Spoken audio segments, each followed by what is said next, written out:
My mom would be at all my sporting events. Let's say I was playing football, okay? My mother would be on the sidelines, and if the play on the field started going one way, my mother would run along like, Mark, get him, get him! I'd be like, oh my gosh. I'd get in the huddle with the other guys. They go, Mark, is that your mother? I go, no, I never saw her before in my life. See, the greatest gift my mother ever gave me, she believed in me.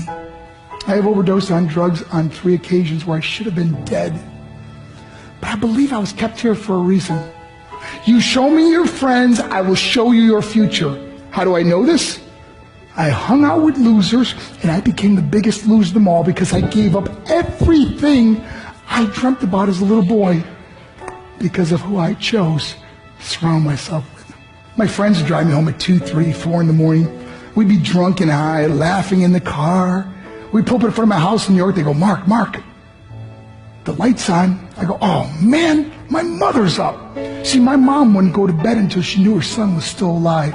I'd walk in, she'd say, hi, Mark, how was your night? I go, it's good, Mom, I'm just going to go to bed. She goes, can I talk to you for a minute? I go, Mom, I'm tired, I'm just going to go to bed. She goes, Mark, I haven't seen you all day and all night. Can I please talk to you? I said, man, just leave me alone. You bug me. I'd slam my bedroom door on the one person who believed in me. I was on a worldwide tour and we were wrestling overseas in Japan.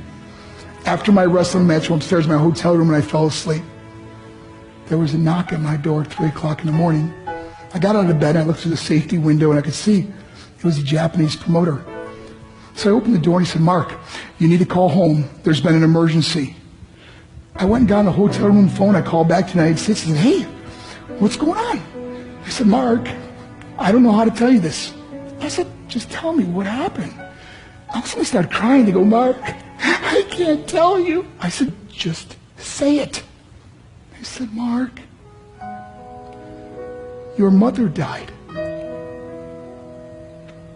I just threw the phone down. I ran out of my hotel room.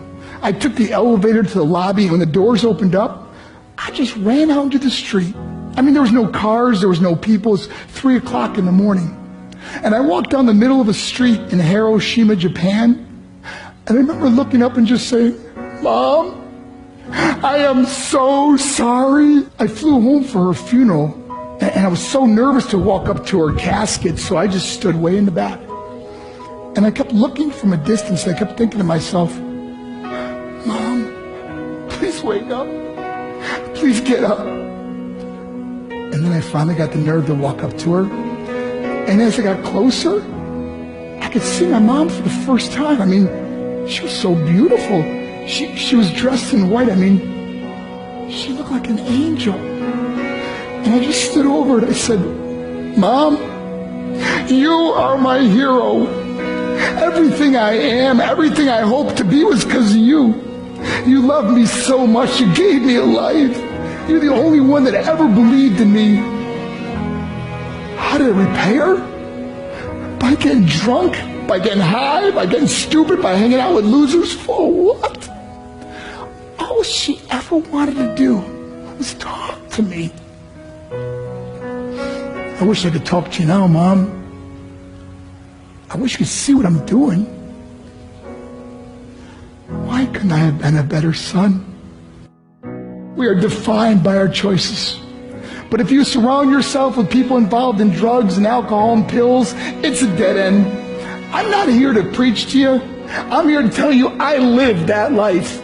It leads to broken hearts, broken relationships, broken dreams, and death. For what? To get high? If you have a mother or a father, when you go home, tell them how much you love them. See, my whole life was about being rich and famous. I had to be a millionaire. I had to win the race. I had to win the race at the expense of my marriage, my family, my friends. For what?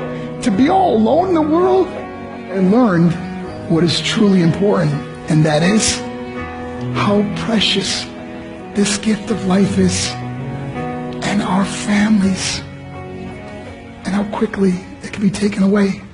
See, I no longer live in time. I live in moments. See, it's not what's in your pocket that matters. It's what's in your heart that truly matters. Love Love is just a word until somebody comes along and gives it meaning. You're the meaning.